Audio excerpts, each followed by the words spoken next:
තුලා ලග්න හිමේ ඔයාගේ 10 වෙනි කොටුවට ඔන්න බුධ ග්‍රහය ඇවිල්ලා. ඔයාගේ වෘත්තීය ජීවිතේට මේ ග්‍රහ මාරුව මොන වගේ බලපෑමක් කරනවද? සම්පූර්ණ විස්තරය දැනගන්න මුලින්ම වීඩියෝ එකට ලයික් එකක් දාලා එන්න. ඊට පස්සේ මේ පුංචි වෙලාව අවසානයේ වෙන තෙක් වීඩියෝ එක නරඹන්න. ඔයා සාමාන්‍යයෙන් බොහොම කාරුණික, ඒ වගේම සමබර, සාමය පවත්වා ගන්නට උපන් හැකියාවක් තියෙන කෙනෙක් විදිහට තමයි අනිත් හැමෝම ඔයා ගැන දන්නේ. මේ දවස්වල ඔයාගේ මේ සාමාන්‍ය ප්‍රතිරූපයට වඩා වැඩි අවධානයක් යොමු වෙන්නේ ඔයාගේ හඬට.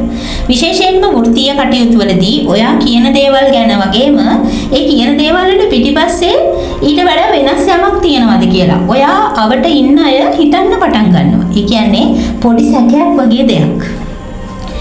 රැකියාවේදී හෝ නායකත්ව භූමිකාවන් වලදී ඔයාට වඩා මෘදු ලෙස කතා කරන්න, අනිත් අයට ආශාවාදයක් ලබා දෙන විදිහේ වචන තෝරගන්න මේ වෙලාවේ පුළුවන් වෙන්න ඕනේ. බලය හෝ අනපැතිරවීමට වඩා මෘදු කතාබහකින් වැඩි බලපෑමක් කරන්න පුළුවන් කාලයක් තමයි මේ ඇවිත් තියෙන්නේ. මේ ගෙවෙන කාලෙදී ඔයාට අනිත් අය ඔයාව දකින ආකාරය ගැන යම්කිසි සැකයක් හෝ කුතුහලයක් ඇති වෙන්න පුළුවන්. ඒ අය ඔයාව තේරුම් ගන්නවද? ඔයාට ගරු කරනවද? ඔයා කරන උත්සාහයන් අගය කරනවද? එහෙමත් නැත්නම් ඔයාව විවේචනය කරනවද වගේ සිතුවිලි ඔයාගේ හිතේ ඇති වෙන්න පුළුවන්.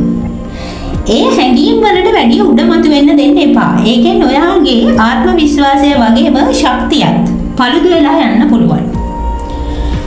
ඔයාට යම්කිසි අස්ථාවර බවක් දැනෙනවා කියලා දැන් ඔයා වේලාසනින්ම දන්න නිසා ඔයා කරන හැම දෙයක්ම වේලාසන ටිකක් සැලසුම් කරලා බොහොම විශ්වාසයෙන් සහ හෘදයාංගම කරන්න උත්සාහ කරන්න.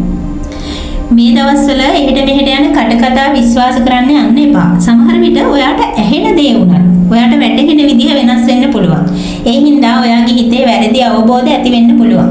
කටක රාශියේ ඉන්න බුධ ග්‍රහයා වචන සහ හැඟීම් අතර තියෙන රේඛාව ටිකක් බොඳ කරලා දාන්න උත්සාහ කරනවා. ඒ හින්දා සිදුවන සිදුවීම් හෝ ඇහෙන දකින හැමදේම ඔයාට බලපෑමක් කියලා හිතන එක ටිකක් අඩු කරලා දාන්න. මේ ඔයාගේ හඬ වෙන කවදටත් වඩා බලවත් වෙන කාලයක් හින්දා ඒකේ තියෙන ශක්තිය සහ සංවේදී බව ලෝකෙට පෙන්වන්න හොඳ කාලයක්. අනවශ්‍ය බියසක සංකාලිතෙන් අතහැරලා විශ්වාසයෙන් සහ කරුණාවෙන් ශක්තිමත්ව නැගී සිටින්න උත්සාහ කරන්න. ඔන්න ඉතින් දැන් මේ චක්‍රය ආරම්භ වෙලා ඉවරයි. මේ ගැන ඔයාට දැනටමත් දැනෙන්න පටන් ගන්නද?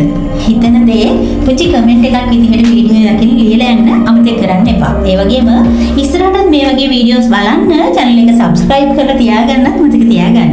එහෙනම් ගිහිල්ලා ඉන්නම් ඔයාට ජය වේවා. තරු අරණ ඔබේ ආත්මයට ආමන්ත්‍රණය කරන්න.